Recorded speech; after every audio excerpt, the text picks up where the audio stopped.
Avez-vous déjà entendu parler du hadith de la femme esclave, hadith al-Jariya? Un texte souvent cité, mais parfois mal compris. Que signifie réellement ce hadith? Comment les savants l'ont expliqué? Dans cet épisode de Comprendre l'islam ensemble, nous plongeons au cœur de ce sujet pour vous offrir des éclairages précieux issus des savants. Ne manquez pas cette analyse incontournable.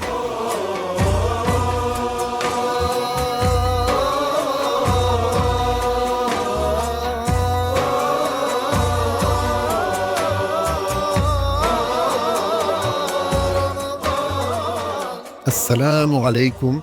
Nous revoici pour un nouvel épisode de l'émission Comprendre l'islam ensemble. Ce soir, on a choisi de vous parler d'un sujet qui nécessite de notre part une grande concentration.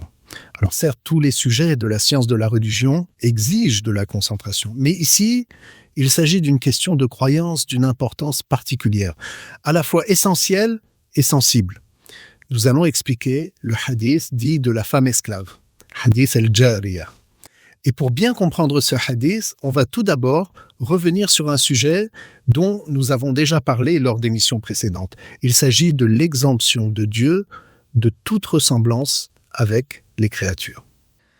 Effectivement, avant d'entrer dans l'explication du hadith, il faut qu'on rappelle certaines notions de base de la croyance musulmane. À savoir que Allah Ta'ala est le créateur de toutes choses. Donc, les endroits, tous autant qu'ils sont, qui les a créés? Allah.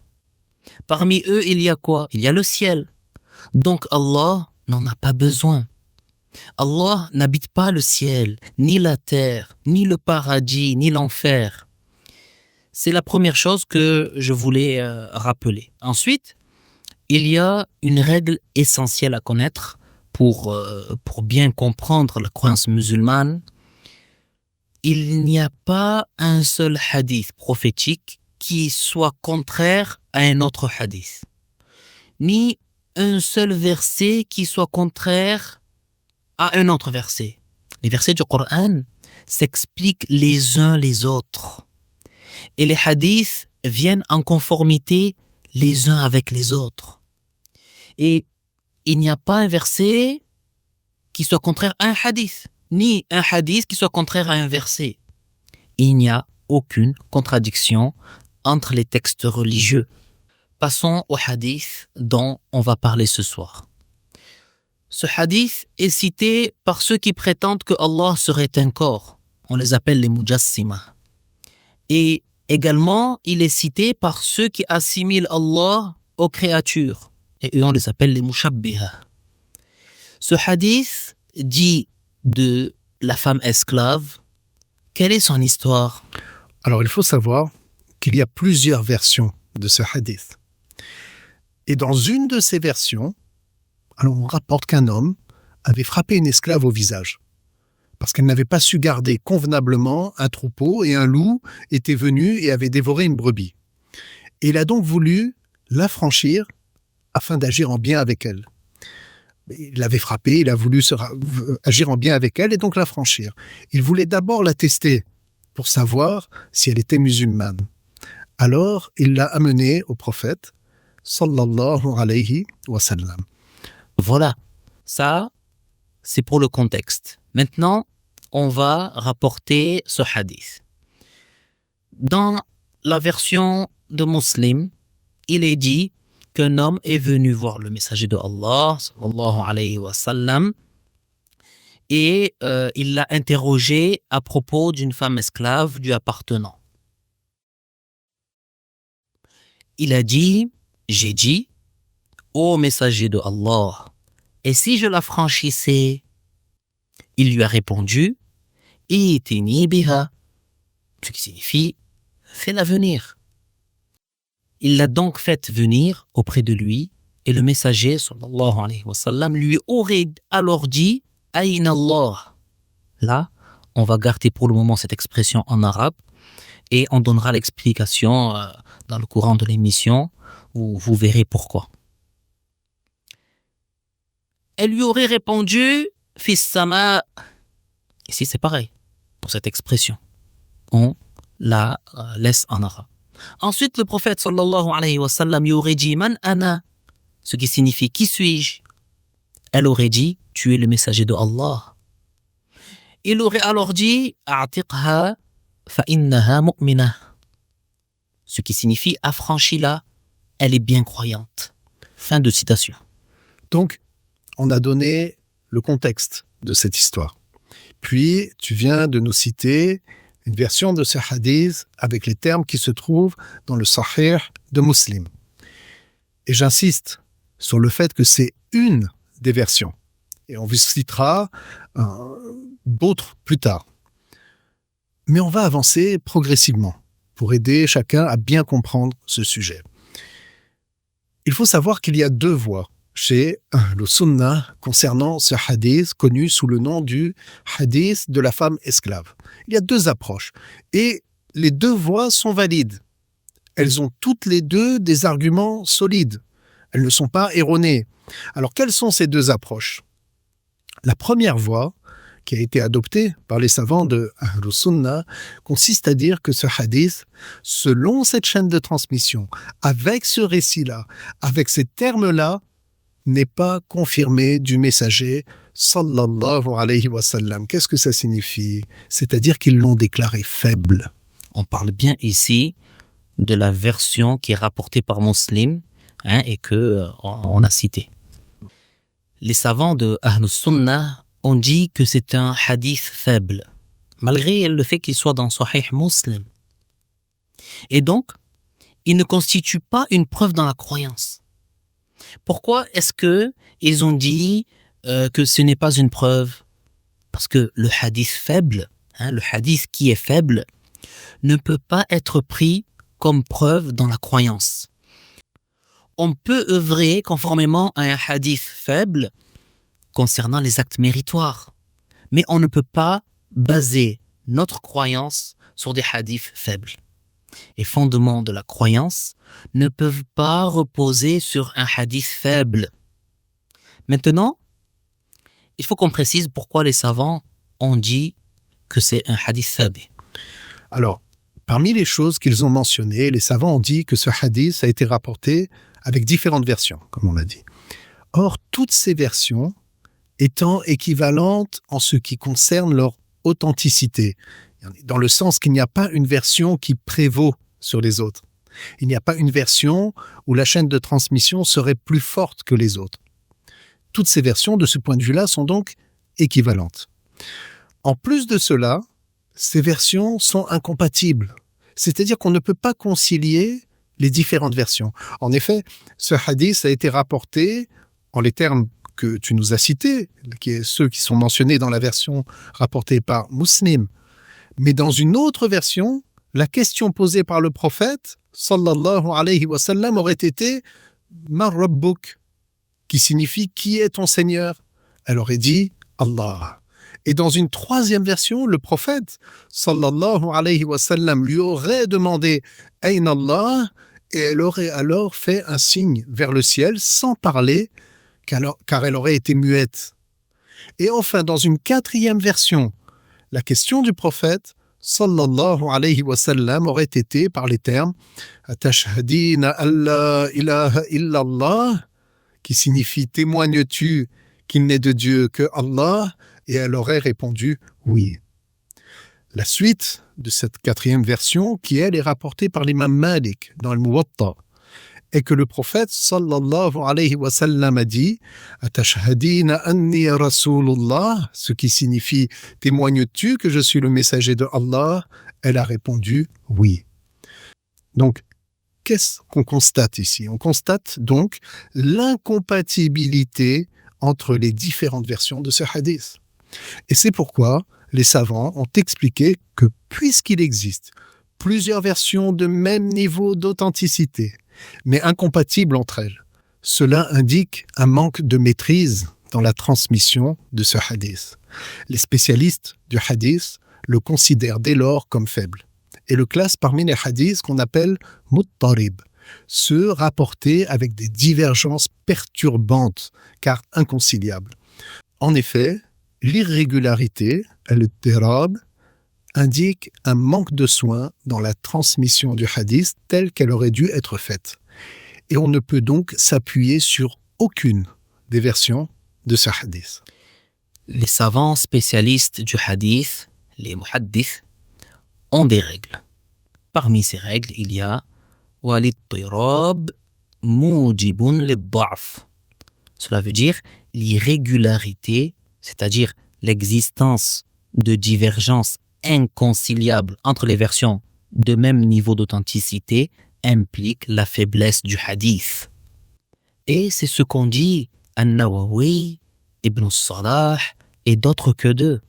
Voilà, donc on avance doucement. J'espère que tout est clair pour nos auditeurs et qu'ils n'hésitent pas à mettre pause, à revenir en arrière, à prendre des notes. C'est un sujet très très important puisque, comme on l'a dit en début d'émission, ce hadith est le prétendu argument majeur de ceux qui disent que Allah habiterait le ciel. Donc on continue. On a dit que les savants de le Sunnah ont adopté 2 voies concernant ce hadith et on est en train d'expliquer la première voie, c'est-à-dire celle de ceux qui ont considéré que ce hadith est faible et ne peut donc pas être utilisé comme argument dans la croyance. On dit qu'ils l'ont jugé faible car il est muttarib. Et on a expliqué ce que cela veut dire. D'autres savants ont dit que les versions contenant les termes « Ayn Allah » et « Fis sama » sont contraires au fondement de l'islam, alors que la version contenant « Atashhadin » Allah ilaha illallah, qui signifie « Est-ce que tu témoignes qu'il n'est de Dieu que Allah » est quant à elle conforme au fondement. En effet, parmi les fondements de l'islam, il y a le fait qu'une personne est jugée musulmane dès lors qu'elle aura prononcé les 2 témoignages. Car la clé de l'islam, ce sont les 2 témoignages. Ashhadu an la ilaha illallah wa ashhadu anna Muhammadan Rasulullah. Je témoigne qu'il n'est de Dieu que Allah et je témoigne que Muhammad est le messager de Allah. Et cela dans les 4 écoles. An-Nawawi l'a dit textuellement. Al-Buhuti et d'autres que d'eux, Ash-Shafiri l'a également dit textuellement dans son livre que l'entrée en islam a lieu par la prononciation des 2 témoignages. Si quelqu'un dit Allahu fis sama, Muhammad Rasulullah, Muhammad est le messager de Dieu, il n'aura pas prononcé les 2 témoignages.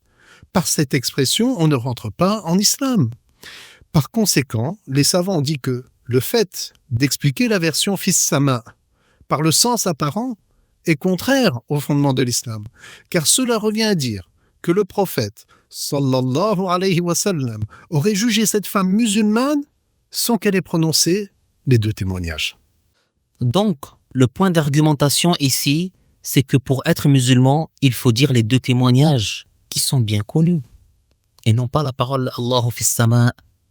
On n'a pas encore expliqué le sens en français de cette expression, mais on va y venir. Un peu de patience, Inch'Allah. Comme on l'a dit, on avance par étape par étape, pour bien comprendre ce sujet qui est délicat.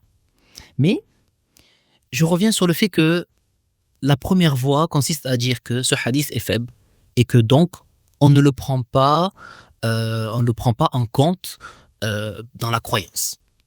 Maintenant, si des gens disent mais comment la version de Muslim Ayn Allah et elle a dit Fis sama jusqu'à la fin du hadith serait-elle rejetée alors que Muslim l'a rapporté dans son livre et que tout ce que Muslim rapporte a le label de l'authenticité?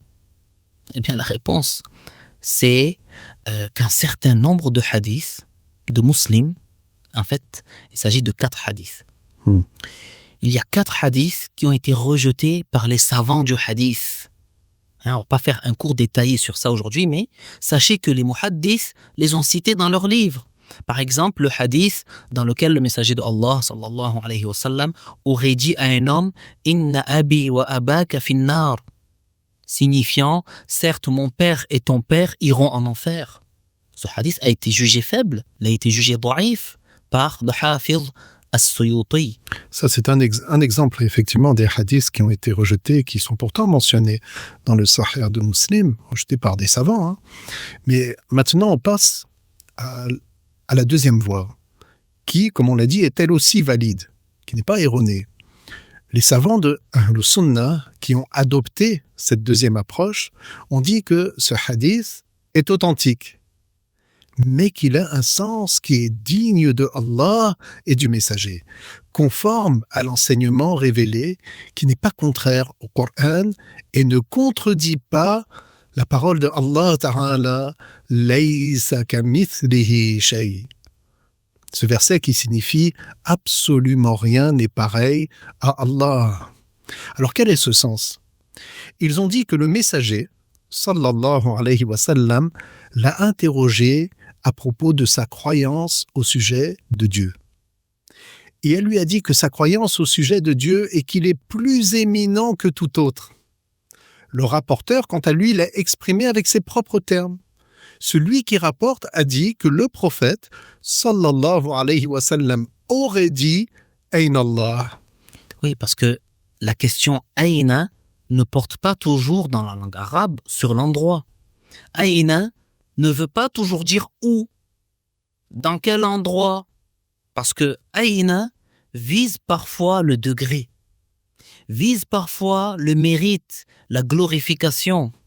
Si on te dit Aïna Uthman ibn Affan indaka, c'est-à-dire comment considères-tu Uthman ibn Affan? Quel est le mérite de Uthman pour toi? Qu'est-ce que toi tu réponds? Tu dis Ali al-Qadr. Dans certains dialectes, ils disent Shujab al-Jab, et dans d'autres Minwen lawen.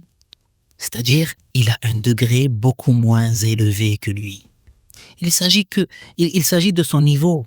Il s'agit de son niveau, de son rang par rapport à lui. Ce qu'il vise, c'est le degré en fait. Voilà. Donc, ces savants ont dit que la question « Ayn Allah » signifie « Quelle est ta croyance au sujet de Dieu ?» Elle lui a répondu « Fis sama ». Et là, attention, elle n'a pas dit « Sakinu sama ». Elle n'a pas dit qu'il habite le ciel. Elle n'a pas dit « Fis sama bi dhati » qu'il serait au ciel lui-même. Elle n'a pas dit non plus « Mawjoudun fis sama » qu'il existerait dans le ciel. Elle a employé l'expression « fis sama ». Et il faut savoir que dans la langue arabe, cette expression peut avoir le sens de « Alil qadri jidda ». Il a un très haut degré. C'est-à-dire que ma croyance au sujet de Dieu, c'est qu'il est très éminent. Donc, les savants de la vérité qui ont choisi d'adopter cette seconde voie et ont considéré ce hadith sahih et lui ont donné un sens qui est digne de Allah. Ils ont dit que Ayn Allah signifie l'interrogation sur la glorification qu'elle voue à Allah et que sa réponse Fis sama signifie que Allah a la gloire suprême. Ils ont expliqué que la question du prophète portait sur le degré, la question portait sur l'honneur, le mérite de Allah, et en arabe on dit al-makan, et non sur l'endroit al-makan. Su'al anil makana la anil makan. Puisque, comme on le sait, on l'a rappelé en début d'émission, Allah a créé les endroits. Il n'est pas dans un endroit, ni dans le ciel, ni ailleurs. Donc, c'est impossible que le prophète, sallallahu alayhi wa sallam, ait demandé à cette femme où est Dieu, dans le sens de quel endroit, et qu'elle ait répondu dans le ciel. Ça, c'est contraire à la croyance du prophète et à ce qu'il a enseigné. D'ailleurs, tu te rappelles du second argument des savants qui ont considéré ce hadith comme faible, da'if. Ils ont dit qu'on ne peut pas considérer une personne musulmane juste parce qu'elle a dit Allahu fis sama. Donc, comment les savants qui ont considéré ce hadith comme sahih ont expliqué la fin du hadith? Ils ont dit que lorsque le prophète, sallallahu alayhi wa sallam, a dit à son propriétaire de l'affranchir. Il savait déjà qu'elle était musulmane, mais il voulait simplement faire entendre à cet homme qu'elle était bien musulmane. Donc, aucune des deux voies ne comporte l'affirmation que Allah habiterait le ciel. Ça, j'espère que c'est clair pour tout le monde. Ceux qui attribuent le corps à Allah et qui le font ressembler à ses créatures prétendent que ce hadith serait une preuve de leur mauvaise croyance en expliquant la phrase fis sama selon le sens apparent, c'est-à-dire que Allah habiterait le ciel. Et c'est fou, c'est rejeté, comme on l'a expliqué. Voilà une explication concise du hadith de la femme esclave. On va maintenant, Inch'Allah, résumer tout ce qu'on a dit. Et déjà, pour expliquer ce hadith, on revient à la parole « Laysa kamithlihi shay » qui signifie « absolument rien n'est tel que lui ». Or, un être qui habite le ciel, qu'est-ce qu'il a? Des semblables, innombrables. Et Allah n'a pas de semblables. Donc, selon les savants qui ont considéré ce hadith sahih, il ne signifie pas que Dieu habiterait le ciel. Ceux qui ont dit, comme An-Nawawi et Al-Qadi Iyad, que ce hadith est sahih, authentique, ils ont dit, mais il a un sens qui est digne de Allah. Il ne veut pas dire que Allah habiterait le ciel. An-Nawawi a dit dans son commentaire sur le hadith, قَوْلُ أَيْنَ اللَّهِ سُؤَالٌ عَنِ الْمَكَانَةِ La ranil makan, comme tu as cité tout à l'heure. Ça, c'est la parole de l'imam An-Nawawi qui explique ce hadith. Il dit dans le commentaire, la parole « Ayn Allah » est une question à propos du mérite et non pas à propos de l'endroit. Al-makana, le mérite, signifie al-qadr, le degré. Autrement dit, le prophète, sallallahu alayhi wa sallam, lui a demandé quelle est ta croyance à propos de l'éminence de Allah. Cela veut dire quelle est ta croyance à propos de la glorification et de la vénération de Allah. Et sa parole à elle, fis sama, veut dire il a un très haut degré. Il n'est pas permis de croire que le messager, sallallahu alayhi wa sallam, l'a interrogé à propos de l'endroit. Parce que croire à l'endroit ici serait contraire au Coran. Le prophète, sallallahu alayhi wa sallam, n'a pas pour croyance que Allah aurait un endroit. Qui a créé les endroits? Non. On l'a dit, c'est Allah, Azza wa Jal. Le créateur de l'endroit n'a pas de ressemblance avec les endroits. Il n'a pas besoin des endroits. Il n'habite pas dans un endroit. Et il n'est pas permis non plus de croire que la femme esclave a visé que Allah habiterait le ciel. Imam Ali, que Allah l'agrée, a dit « La yuqalu ayn liman ayyana al-ayn » c'est-à-dire, on ne dit pas où au sujet de celui qui a créé les endroits. Cette parole, on la retrouve dans Risalatu al-Qushayriya, c'est un livre de Abul Qasim al-Qushayri. On ne dit pas « Ayna » pour interroger à propos de l'endroit au sujet de Allah. C'est interdit. Et cela est contraire à la religion même. Il a dit, on ne dit pas où au sujet de celui qui a créé les endroits. Qui a créé les endroits? C'est Allah. Il n'a donc pas d'endroit. Et que veut dire Ayyan al-Ayn? Ayyan al-Ayn, c'est-à-dire que Allah, il est celui qui a créé les endroits. Celui qui a créé les endroits. Masha'Allah. Revenons à ce hadith dont nous avons dit que c'est le hadith de la femme esclave. Son sens apparent est que Allah habiterait le ciel. Mais attention, ce n'est pas le seul hadith dont le sens apparent laisserait imaginer que Dieu habite dans un endroit.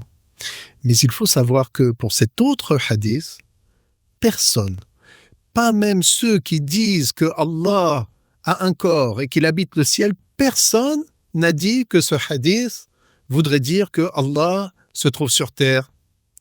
De quel hadith il s'agit?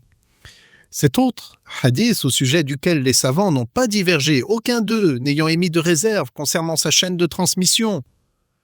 فَلَا يَبْسُقَنَّ أَحَدُكُمْ فِي قِبْلَتِهِ وَلَا عَنْ يَمِينِهِ. C'est-à-dire que lorsque l'un d'entre vous est dans sa prière, qu'il ne crache pas en direction de sa qibla ni à sa droite. Quelle est la suite de ce hadith? Écoutez. فَإِنَّ اللَّهَ بَيْنَهُ وَقِبْلَتِهِ. Attention, ici, cela ne veut pas dire que Allah habiterait sur terre entre celui qui fait la prière et la Kaaba.